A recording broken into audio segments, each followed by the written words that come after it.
Sometimes, when life's getting you down and things just aren't going your way, it's very easy to look longingly out of your window and wish to be whisked away to some far-flung paradise to live out your days quietly mining for diamonds or tending to the crops on your own farm. The creators of our favourite video games have dreamed up thousands of weird and wonderful universes over the years that allow us to escape the mundane and oftentimes downright depressing one we inhabit. But it's not all cooking up something lovely with mama and shaking fruit out of trees. Oh no sir. Sometimes video games take us to a place so horrifying that they put our world into rather harsh perspective, reassuring us that the grass isn't always greener on the other side. Some of them are so horrible in fact that they make us incredibly grateful to live on planet Earth, even with all of its flaws. So let's explore a few of them, shall we? This'll be a nice video. I'm Peter from TripleJump, and here are 10 video game universes we wouldn't want to live in. Number 10. Pandora Borderlands.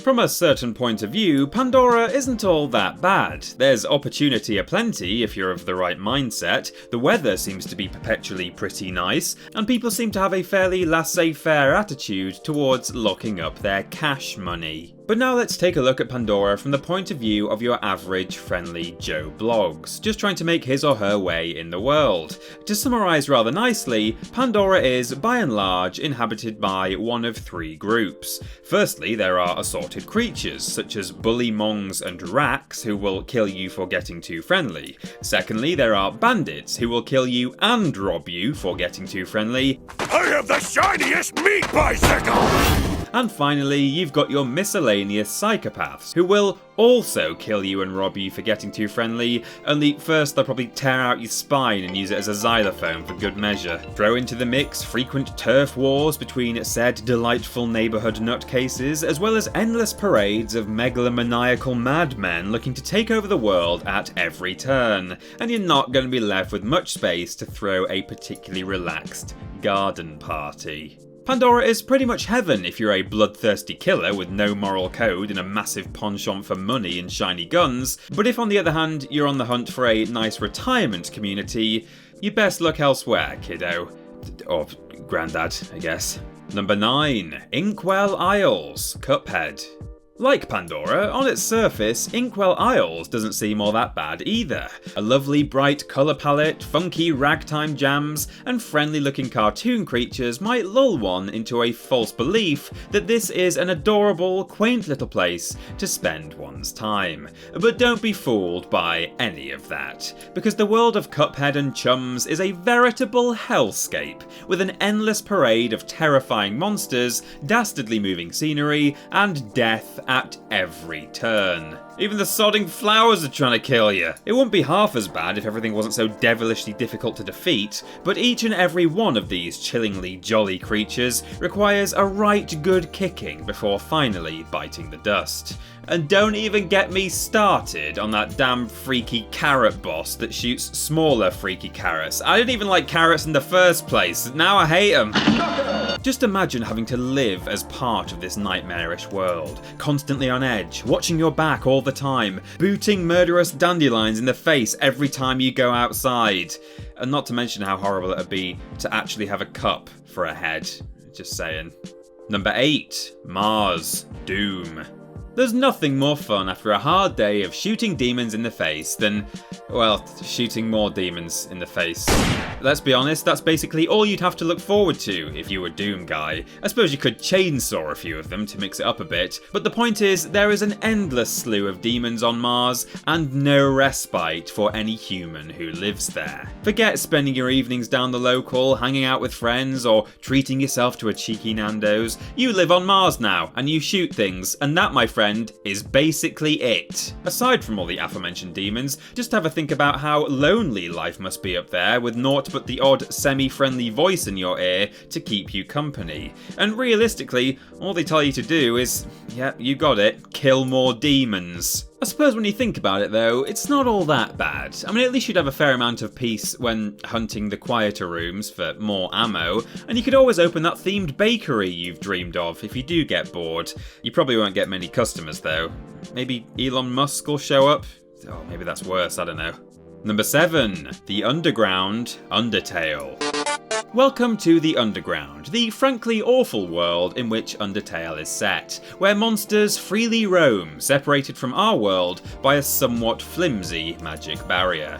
Admittedly, the Underground isn't as horrible as some of the other entries on our list, because although there are plenty of foes to fight, you can ultimately befriend a number of them. But let's not forget that this is still a scary underworld, because the things that live here, for the most part, do not wish for you to see the light of another day. And let's also not forget the pleasant and charming Flowey, who we meet at the beginning of the game, a seemingly sweet and sentient flower who kindly teaches the player all about the game's mechanics and how to make their way through this scary place. Right before he tries to kill you. Jesus, what is with all these murderous flowers? I swear to God, the next daffodil that looks at me funny is getting a solid roundhouse in its smug yellow face. Number 6. Arstotzka. Papers, please. Have you ever wished that your life was blander and greyer? Ever hoped that your job would become more mundane and monotonous? Then perhaps life in Arstotzka is for you. Again, this is probably not the absolute worst universe to live in this list. After all, there are no monsters or demons, no ever-present evil to contend with. It's just that life is so bleak. You spend your days checking immigration papers in the hopes that you'll be able to make enough money to cover the most basic of living expenses for your family, pray that you don't get your wages docked because you've made one too many errors, and all the while safe in the knowledge that, like life on Mars, this really is just it. There's no opportunity to progress, and very little chance at a better life. You can choose to help out the mysterious Ezik. Do you just pronounce it phonetically like that? With the hopes of bringing down the not all that great government, but you've no guarantees of glory or any kind of reward at the end of all of it. Although very fun to play, Papers, Please paints a very sad picture of the kind of life you could have actually had as the inhabitant of a recently war-torn nation. So maybe just be a bit more thankful next time that you complain that your job is dull. Number 5. Alternate Earth, Wolfenstein. I probably don't need to spell this one out all too much, but in case anyone in the back missed it, Nazis equals bad. Alright, all caught up? Good, excellent. The Wolfenstein series of games is set in an alternate history where the Allied forces lost World War II and the Nazis expanded their horrific regime all across the world. Those of you who paid any amount of attention in your Year 9 history class will know that this would have meant, at best, severe oppression for a number of different groups of people, including the Jewish and LGBT+ communities, or mass genocide at worst. And as if the horrors of everything that the Nazis stood for weren't enough, you've also got to deal with them faffing around with the occult, nicking the Spear of Destiny and resurrecting the dead, just to name a couple of their cheeky exploits. It probably goes without saying that this is not a world we would want to live in, and we're awfully pleased that history ultimately took another course. And for anyone who flunked high school history, let's say it together: Hitler bad, Mecha Hitler very bad. Number 4. City 17, Half-Life 2. One word: head crabs. Number 3. Rapture. What do you mean I have to say more than that? Alright, fine.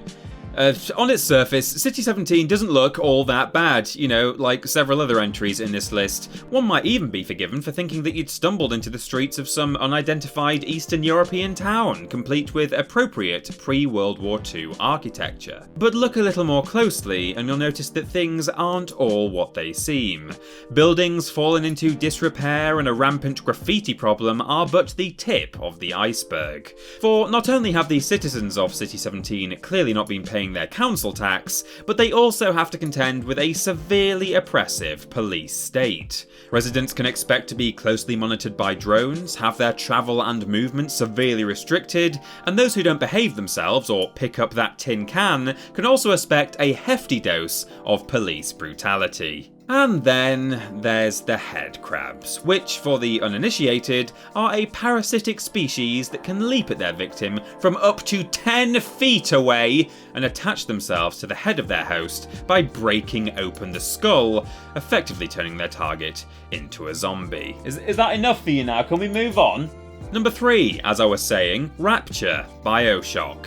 Originally intended as a utopia for the creatively inclined to flourish, the underwater city of Rapture quickly descended into a dystopian hellhole. We've covered it multiple times on this channel because it seems to fit into every single list somehow. Even before all the bad stuff went down, Rapture was a less than ideal place to live. Situated at the bottom of the sea, somewhere in the North Atlantic Ocean, and accessible only by dinky submarines known as bathyspheres, it was already a bit of a nightmare for anyone with claustrophobia or a fear of the deep blue.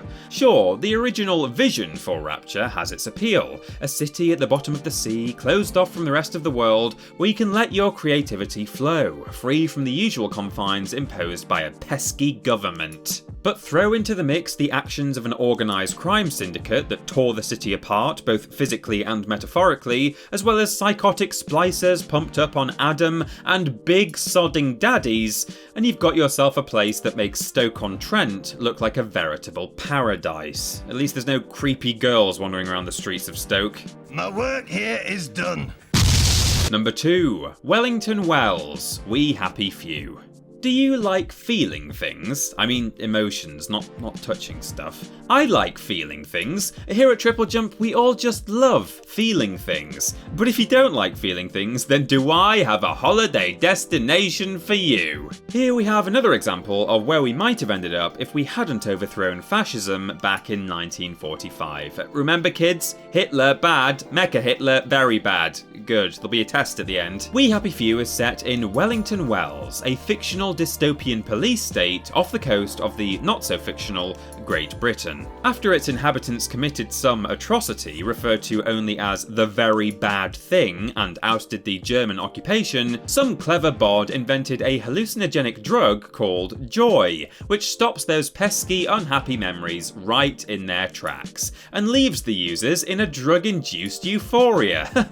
Lovely. Side effects, however, do include addiction, short-term memory loss, and horrible hallucinations. But don't think about that too much, just think of the euphoria, that's all you need to focus on. Oh, and you will be forced by the police state to continue taking your joy even if you don't want to. But try not to worry, just remember the euphoria. Just focus on the euphoria. Oh, one last thing here. If you do refuse to take your joy, you'll be caught and force-fed your dose, or taken to a medical professional for a potentially lethal injection of the drug. Or just killed on the spot. But just think of the euphoria. Focus on the euphoria. Number 1, Silent Hill from Silent Hill. Before we get into the nasty stuff, let's take a quick moment to reflect on all the great things about life in Silent Hill.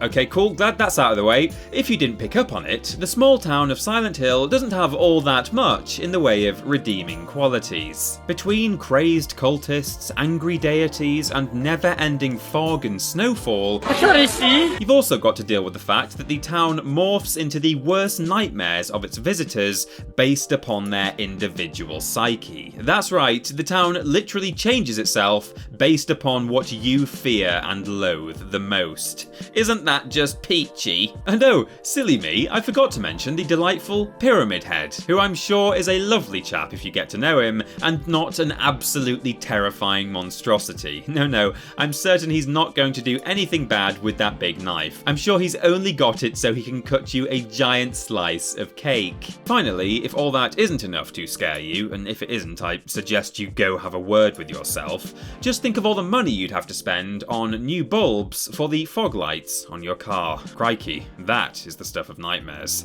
And that's our list, but do you have any more suggestions for the video game universes we absolutely wouldn't want to live in? Share your horrible thoughts in the comments section below. You can follow myself on TripleJump on Twitter here, and if you want to support the things you enjoy, then check out the rewards on our Patreon. Finally, don't forget to like the video, share it with your friends, and subscribe to the channel. I've been Peter from TripleJump, and thanks for watching.